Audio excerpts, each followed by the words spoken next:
A single day, just 24 hours. It can feel like nothing, right? A blink of an eye.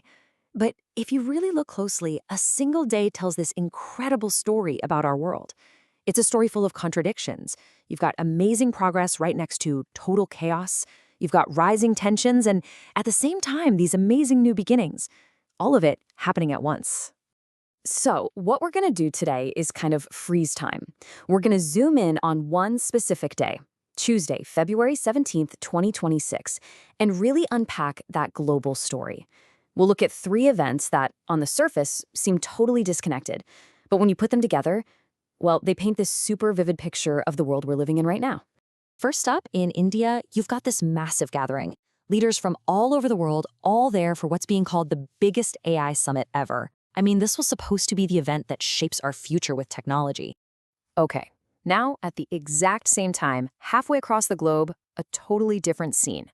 Iran closes down one of the most critical shipping lanes on the entire planet. Why? For live-fire military exercises. Talk about ratcheting up the tension. And then in the United States, a much more somber note. The world is mourning the loss of a true icon of the civil rights movement, Reverend Jesse Jackson. I mean, this is a man whose life was just an entire era of struggle and profound change.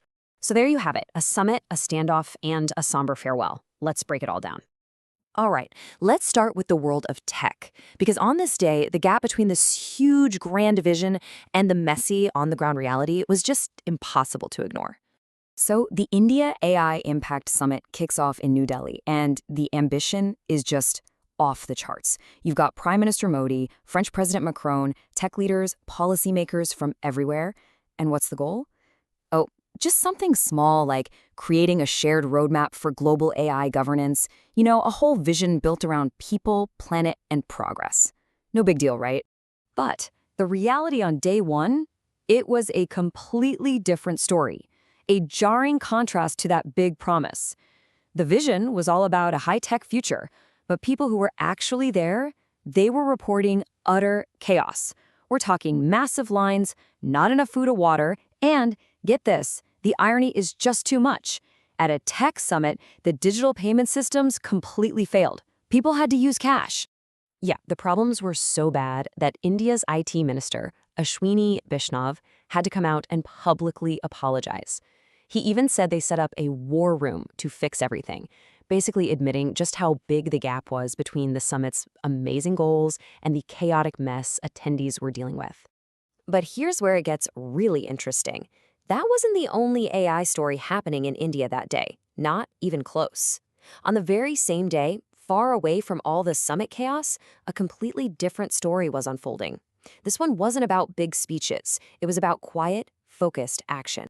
This was like the other side of the AI coin. While the summit was struggling, the AI company Anthropic was quietly opening a new office in Bengaluru. They announced that India is now their #2 market in the world, their revenue has doubled in just a few months, and they're partnering with huge names like Air India and Cognizant. This was real-world progress happening completely under the radar. And you know what? This contrast between big ambition and messy reality, it wasn't just happening in tech. It was playing out just as clearly in global geopolitics. On the very same day, you had nations talking to each other in two very different ways, with huge, loud actions, and with incredibly subtle words. So picture this. Diplomats from the US and Iran are sitting down in Geneva for nuclear talks. At the same time, the military posturing is hitting a boiling point. The US had just moved the USS Gerald R. Ford, the world's largest aircraft carrier, into the region. So how does Iran respond? By launching live-fire missile drills and then for the first time ever, temporarily closing the Strait of Hormuz. We're talking about a route for something like 20% of the world's oil. That is a very loud message to send while your diplomats are supposed to be talking peace. But tension isn't always about warships and missiles, right? Sometimes it's way more subtle. It's about a few carefully chosen words that carry an incredible amount of weight. And that's exactly what was going on in South Asia. Okay, so listen really closely to this quote. It's from Muhammad Yunus, the outgoing head of Bangladesh's government, and he's talking about an economic vision. Did you catch that? The Seven Sisters? That's a term for India's northeastern states. So by casually lumping a part of India in with sovereign countries like Nepal and Bhutan, he's blurring political lines. It's a really subtle but super potent diplomatic signal, especially when relations are already strained.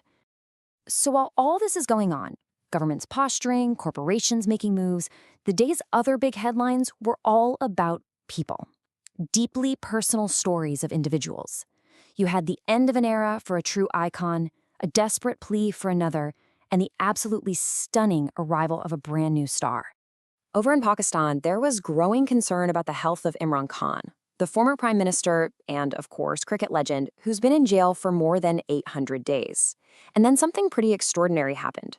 14 of the most iconic cricket captains in history, including his own rivals from India like Sunil Gavaskar and Kapil Dev, plus Australian legends like Steve Waugh, they all signed a joint letter. They were urging the Pakistani government to make sure he gets fair and humane treatment. At the same time, the world was remembering the absolutely monumental life of Reverend Jesse Jackson, who passed away at 84. I mean, this was a man who was right there at the center of the civil rights movement. He was literally standing on the balcony with Dr. Martin Luther King Jr. on the day he was assassinated. He went on to become this political trailblazer with 2 incredible runs for president that paved the way for so many others, a lifetime dedicated to justice, for which he was awarded the Presidential Medal of Freedom. And this is just incredible. As one giant of an era was ending, another was just beginning. On the very same day that the world was looking back on this long life of struggle and achievement, a brand new career just exploded onto the world stage. It was spectacular. So that same day, over at the T20 Cricket World Cup, a Canadian batter named Yuvraj Samra, he's only 19 years old, becomes the youngest player in the history of the tournament to score a century. It was just this stunning burst of new talent. And his own words say it all. I manifested this moment. It's truly a dream come true. There it is again. A profound ending and a powerful new beginning all in one day. Okay, so let's put it all together. What does this mosaic of events, this chaotic summit, this tense waterway, these deeply human stories, what does it all actually tell us about our world? Well, I think it tells us that our world is literally defined by these contrasts. It's a place where these huge, grand ambitions can totally fall flat, while at the same time, quiet, steady progress is happening in the background. It's a world where you have loud military threats and quiet diplomatic jabs happening all at once. And it's a world that's always in motion, celebrating amazing new beginnings, even as it's mourning these really profound endings. And remember, all of this was just one 24-hour spin of the Earth. It's just a reminder of the incredible complexity we're all navigating every single day. And that really leaves us with one final thought, doesn't it?